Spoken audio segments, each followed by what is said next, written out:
ใจพบเดือนวลงามสาวเมืองพวนส่วนไอ้ฝันหาครั้งหนึ่งไอ้เคยได้มาได้พบควันตาใต้ฟ้าเมืองพวนบังเอิญผ่านมามีบุญดักดาจึงได้พบเดือนวล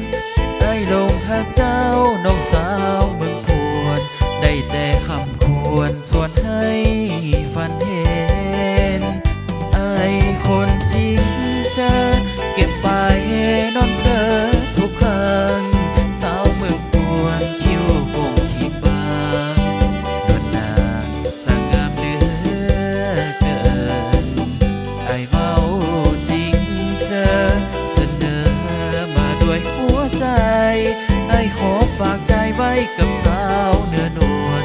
สาวเมืองปวนจงพิจารณา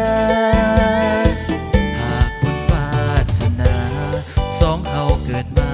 เป็นเนื้อคู่กันไอ้คงสมใจสุขสันต์ถ้าได้หากันกับน้องแก้วตาไอ้ขอสัญญา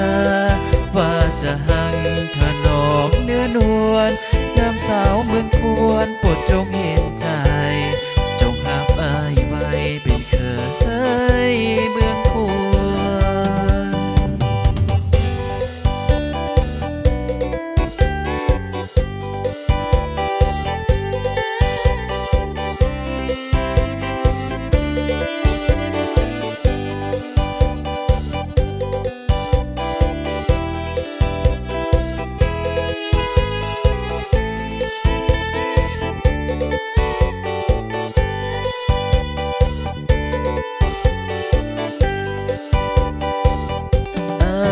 คนจริง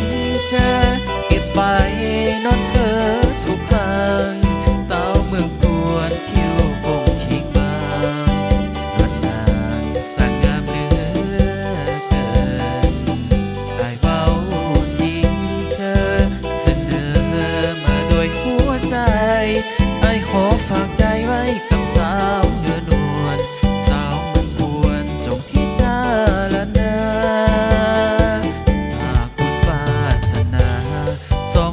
เกิดมาเป็นเนื้อคู่กันไอ้คงสมใจสุขสันต์ถ้าได้หากันกับน้องแก้วตาไอ้ขอสัญญาว่าจะหังถนอมเนื้อนวล